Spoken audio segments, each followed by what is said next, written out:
Assalamualaikum. Alhamdulillah, hari ini kita belajar tematik lagi nih. Kali ini kita akan belajar tentang konsep lingkungan yang bersih dan tidak bersih. Menarik ya. Kita mulai ya. Nah, sekarang kita ke halaman 58. Kita baca sama-sama ya. Kelasku bersih. Sekolah anak akan mengadakan lomba kebersihan antar kelas. Ana dan teman-teman ingin menang dalam lomba tersebut. Mereka mulai melakukan persiapan. Semua siswa terlibat dalam persiapan tersebut. Ana dan teman-teman sepakat akan mengadakan gotong royong. Mereka bergotong royong untuk membersihkan kelas. Ana dan teman-teman berbagi tugas. Ada yang menyapu lantai, ada yang membersihkan jendela, ada yang membersihkan papan tulis, ada yang menata ruang kelas. Semua siswa mengerjakan tugas masing-masing dengan ikhlas. Kelas anak menjadi bersih dan rapi. Lantai, jendela, dan dinding bersih.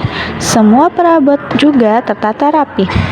Ada hiasan dipajang di dinding, ada vas bunga di atas meja.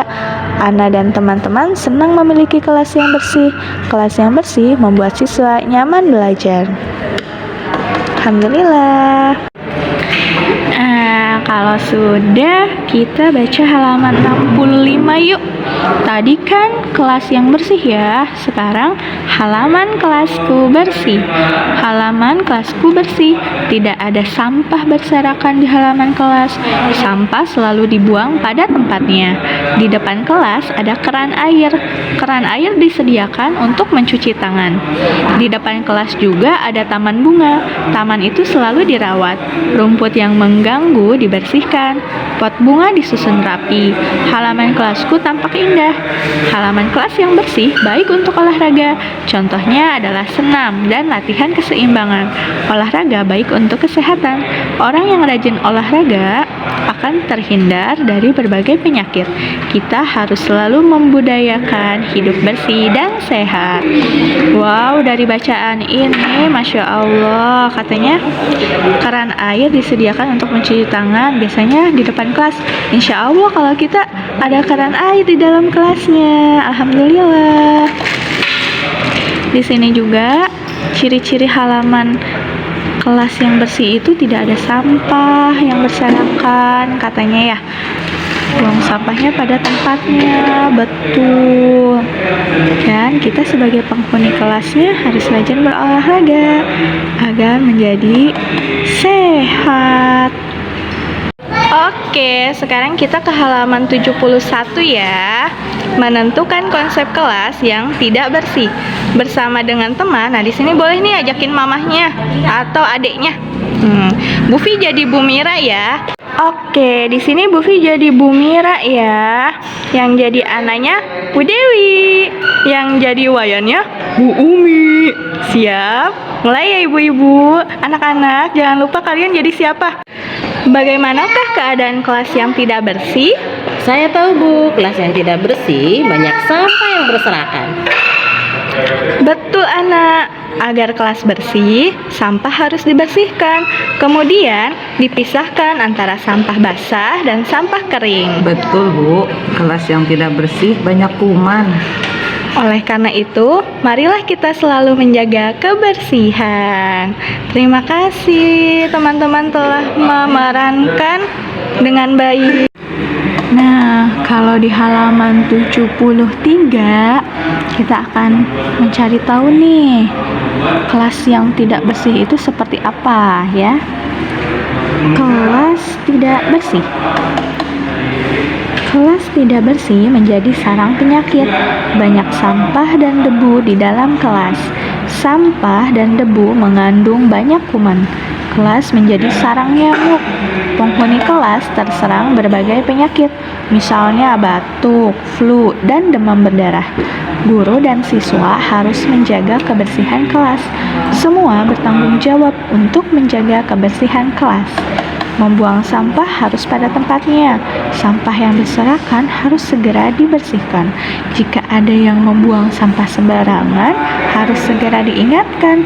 Dengan demikian, kebersihan kelas akan terjaga. Penghuni kelas tidak terserang penyakit. Nah, ada lagi nih informasi kalau pekarangan sekolah yang kotor itu seperti apa di halaman 78. Sudah? Baik, kita baca sama-sama ya. Aku malu jika punya pekarangan sekolah kotor. Banyak warga sekolah membuang sampah sembarangan. Mereka tidak peduli terhadap kebersihan lingkungan. Taman di depan kelas kurang diperhatikan. Tanamannya banyak yang layu. Bahkan ada yang mati. Lingkungan sekolah kotor dan tidak rapi. Keindahan sekolah kurang terjaga. Akibatnya banyak siswa sakit. Seharusnya kita membiasakan budaya malu. Malu jika pekarangan sekolah kotor. Pekarangan sekolah kotor karena rasa malu kita kurang. Oleh karena itu, bersihkan pekarangan sekolah dengan baik. Bersihkan pekarangan sekolah mulai sekarang. Nah, di sini ada informasi juga loh tentang cara menjaga kebersihan kelas di halaman 87 ya. Baik, kita baca sama-sama. Cara menjaga kebersihan kelas. Banyak cara yang dapat dilakukan untuk menjaga kebersihan kelas. Setiap hari, lantai, tembok, dan langit-langit kelas harus dibersihkan. Jika berdebu, lantai dipel agar debunya terangkat dengan baik.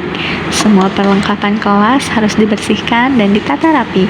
Misalnya, lemari, papan tulis, meja, dan kursi harus dibersihkan serta ditata rapi. Saat membersihkan kelas, kita harus hati-hati. Hati-hatilah saat membersihkan tempat yang tinggi agar tidak jatuh. Hati-hatilah saat mengangkat benda yang berat agar tangan dan kaki tidak terimpit. Hati-hatilah saat membersihkan papan tulis agar debu tidak masuk ke hidung dan mata. Menjaga kelas agar bersih dan sehat itu sangat penting. Nah, teman-teman, kita sudah tahu ya cara menjaga kebersihan kelas gimana aja. Mudah-mudahan pandeminya segera berakhir, kita bisa belajar di kelas, kita bisa belajar membersihkan kelas bersama-sama lagi. Masya Allah, amin ya. Nah, ini seru banget nih di halaman 94. Judulnya Sekolah Adiwiyata. Simak ya, banyak informasi penting nih. Sekolah Adiwiyata adalah contoh lingkungan sekolah yang bersih. Agar menjadi sekolah Adiwiyata, sekolah harus bersih. Selain itu, sekolah juga harus rapi dan indah. Oleh karena itu, pekarangan sekolah harus dikelola dengan baik. Sekolah Adiwiyata menjadi tempat yang nyaman untuk belajar.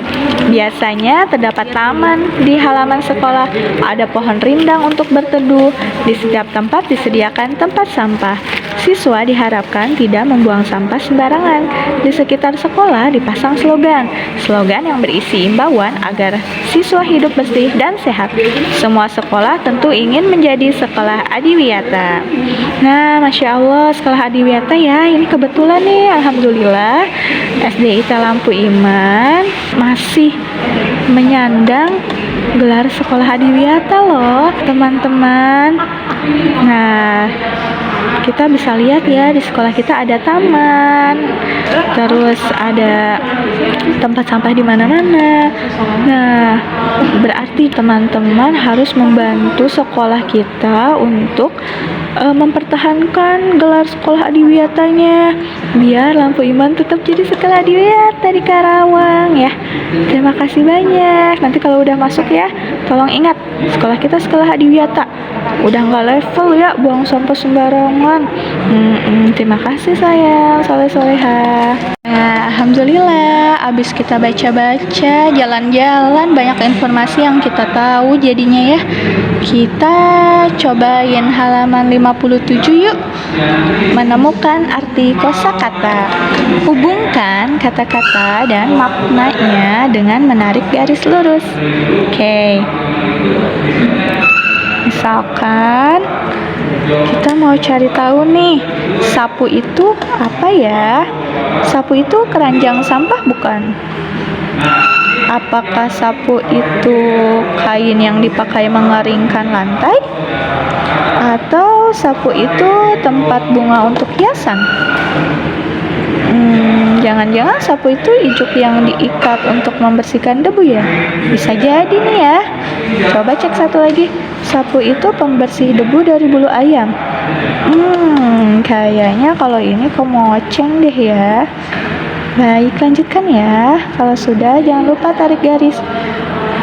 Sekarang kemoceng. Ini baru Bu Fi sebut tadi. Ya kita langsung tarik garis, kita langsung tahu yang ini ya, pembersih debu dari bulu ayam.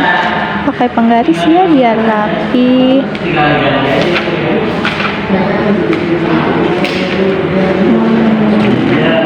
Sip. Kalau sudah, pengki. Karena ini udah dipakai, nanti nggak usah disebut lagi. Pengki itu keranjang sampah bukan? Atau pengki itu kain? No. Pengki itu tempat bunga. Bukan juga ya kayaknya. Pengki itu ini tadi kan udah dipakai nomor 1 ya, berarti antara keranjang sampah, kain yang dipakai untuk mengeringkan lantai, atau tempat bunga untuk hiasan. Silahkan ditarik garis. Nah, keempat, kain pel. Yang mana kain pel ya? Nama depannya aja udah kain. Mudah ya? Sedangkan vas, nah biasanya kita mendengarnya vas bunga. Berarti yang mana tuh jawabannya? Tarik garis. Selamat mengerjakan. Ketemu lagi sama game ini nih, teka-teki silang. Kemarin gimana? Seru kan? Ya, yang ini juga sama nih, seru. Caranya masih sama ya. Kita akan mengisi yang ada nomornya dulu. Nah, yang nomor 1, kalau mau menurun dulu boleh. Atau mau nomor 2 dulu mendatar? Bisa. Tidak mengandung air. Apa ya? Kalau tidak mengandung air, biasanya kulit kalau dia titik-titik tuh suka ngelupas. Itu kira-kira apa ya kalau kurang air? Tidak mengandung air. Setahu Bu Fi itu dari huruf K. Coba tebak K, 6 huruf. Tik tik tik. Sekarang karena ini kan sudah, sekarang ke nomor 1 deh. Kalau satu kejawab, bisa nomor 4 juga kita udah tahu. 1, mengandung air. Tadi kan dari huruf K. Sekarang kalau mengandung air dari huruf B. Bukan becek ya, tapi mirip-mirip. Apa ya? Nah, huruf ketiganya S. Nah, siap-siap nomor 4. 4 mendatar. Barang atau benda yang dibuang karena tidak dipakai lagi. Tidak dipakai lagi. Yang dibuang ke tempatnya. Apa itu? Dari S. 6 huruf. Hebat. Terus yang belum, tinggal nomor 2 menurun ya. Hewan yang menyebabkan penyakit. Ini mah soalnya kayak waktu di teka-teki sebelumnya ya, ada ya. Iya, tinggal ditulis lagi deh. Sama yang terakhir, yang ditangkap oleh indera penciuman. Biasanya kita menghirup apa tuh? Aroma, misalkan kan ada aroma yang enak ya, ada aroma yang nggak enak. Nah, aroma yang nggak enak ini nih, nomor 3 menurun dari huruf B. Apa ya? 3 huruf. B. Tada, buka halaman 86. Yes, ini juga seru banget. Kita mencari kosakata lagi ya. Cari kumpulan huruf yang membentuk satu kata yang punya arti. Contoh nih, nomor 1, tempat air berbentuk silinder. Nomor 1 ya. Ember, ya kan? Ember itu tempat air bentuk silinder. Kasih nomor lagi ya, biar kayak waktu itu bagus deh. Jadi mudah. memeriksanya. Dan biar nggak terlewat, takut lupa halamannya, kasih checklist sudah dikerjakan. Nomor 2, pembersih yang dibuat dari bulu yang diberi pegangan. Ini mah yang ada di halaman 57 tadi, yang dari huruf K, yang dari bulu ayam. Nah, iya ya, cari huruf K-nya yang ini. Atau huruf K yang mana ya? Nah, kalian cari ya. Kalau udah kasih nomor dan udah diwarnain, kasih checklist juga. Nomor 3, cairan yang diperlukan dalam kehidupan. Maksudnya gini, kalian kalau minum apa? 3 huruf dari huruf A. Udah ketemu? Kasih nomor ya. Kalau sudah selesai diwarnain, checklist lagi. Sekarang nomor 4, wadah yang diberi tangkai untuk mengambil air. Ini loh yang kalian kalau mandi buat membasahi badan kita pakai wadah yang namanya dari huruf G. Udah ketemu? Warnain ya. Jangan lupa checklist nomornya. Dan kasih nomor 4 dari huruf G. Nomor 5, pembersih debu dari bulu ayam. Ini mah masih sama yang kayak jawaban nomor 2. Kita lewat aja ya. Nomor 6, keranjang sampah yang berbentuk terbuka dan agak ceper. Itu loh, kalau abis nyapu, biar kumpulan sampahnya kita masukin ke tempat sampahnya gampang, kita masukin ke dari huruf P. Udah ketemu belum? 6 huruf. Oke, terima kasih. Alhamdulillahirrahmanirrahim. Tematik hari ini, tepatnya muatan bahasa Indonesia, sudah selesai. Terima kasih teman-teman sudah belajar dengan sungguh-sungguh. Tetap sabar dan semangat. Semoga Allah membalas kebaikan teman-teman ya. Sampai jumpa.